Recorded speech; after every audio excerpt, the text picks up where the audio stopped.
আজ বানাবো সহজ একটি রেসিপি, সেটা হলো আলু ভাতে ভাত খাওয়ার সময় আমরা যে আলু মাখাটা বানাই তার রেসিপি।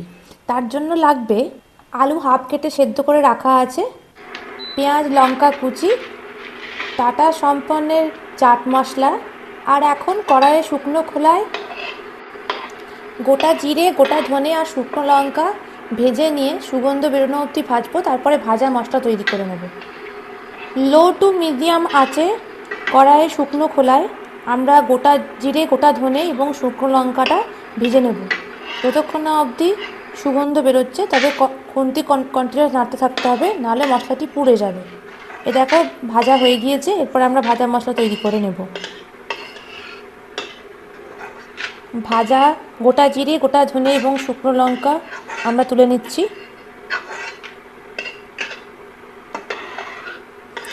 এই রান্নাটি খেতে অত্যন্ত সুস্বাদু। তোমরা সবজি ডাল বা শুধু ভাত ঘি ভাতে খেতেও পারবে। মিক্সার গ্রাইন্ডারে ভাজা মশলা তৈরি করে নিলাম।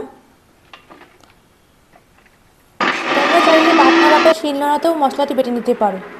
এরপর কড়াইয়ে একটু তেল দিয়ে তেল একটু গরম হয়ে এলে কাঁচা পেঁয়াজ কুচু করে লাল লাল হওয়া অবধি ভেজে নেব। ওই যে কড়াইয়ের এক পাশে দেখছো শুকনো লঙ্কাটি রয়েছে, ওটা আমরা মিক্সার গ্রাইন্ডারে ভাজা মশলা করার সময় দিইনি, তার কারণ আমাদের বাড়িতে একটা ছোট বেবি রয়েছে, সে আমাদের সঙ্গে ভাত খায়। এবার শুকনো লঙ্কার ঝাল লাগতে পারে, তাই জন্য দিইনি, কিন্তু তোমরা স্বাদ মতো দিতে পারো। মিক্সার গ্রাইন্ডারে ভাজা মশলা তৈরি করার সময় শুকনো লঙ্কাটি দিতে পারো। এই দেখো ভাতে ভাত আলু সিদ্ধ মাখার জন্য আমাদের মশলা রেডি। ভাজা গোটা শুকনো লঙ্কা সঙ্গে যে ভাজা মশলাটি করলাম সেইটি, লাল লাল করে হালকা ভেজে নেওয়া পেঁয়াজ,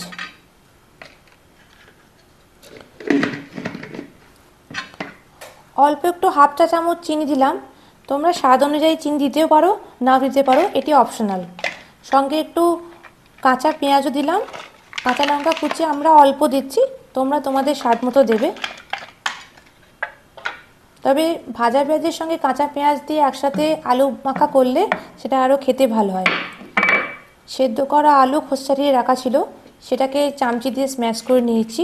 তোমরা চাইলে পটেটো স্ম্যাশার দিয়ে স্ম্যাশ করতে পারো, ওতে আরও ভালো স্ম্যাশ হয়। দেখো আমি ভালো করে আলুগুলিকে স্ম্যাশ করে নিচ্ছি। যত ভালো করে স্ম্যাশ করবে তত আলু মাখাটা ভালো হবে, এবং সেটা তুমি শুধু ভাতেও, গরম ধোয়া ওটা ভাতে অল্প একটু ঘি দিয়ে আলু মাখা দিয়েও খেতে পারো। এটা যে কোনো বাঙালি বাড়িতে আমার মনে হয় সহজ রোজকার রান্নার একটা অন্যতম অঙ্গ। আলু ভাতে ভাত, কোথাও বেড়াতে গেলে এসে যদি ঘরে কিছু নাও থাকে, খানিকটা আলু নিয়ে আসা আর পেঁয়াজ একটু কাঁচা লঙ্কা, ঘরে যদি জিরে শুকনো লঙ্কা থাকে, বাস আলু ভাতে ভাত খেয়ে মনের শান্তি হয়। এবং বেড়াতে যাওয়ার পরে এসে যে ভাতের যে খিদে থাকে, যে রাইস ক্রেভিংটা হয়, যে ভাত খাবো, অনেক দিন ভালো করে ভাত খাইনি ঘরের ভাত, সেই ইচ্ছেটাও পূরণ হয়। দেখো আমাদের আলু মাখা কমপ্লিট হয়ে এসছে। তখন আর একটু সর্ষের তেল দেবো, যাতে করে এই সর্ষের তেলের ফ্লেভারটা গোটা আলু মাখার মধ্যে থাকবে। আমি এখানে ইমামির সর্ষের তেল ব্যবহার করেছি, তোমরা তোমাদের পছন্দ মতো ব্র্যান্ডের সর্ষের তেল ব্যবহার করতে পারো। আমরা 3 জন মানুষ, তাই 3টে আলু মাখা করেছি।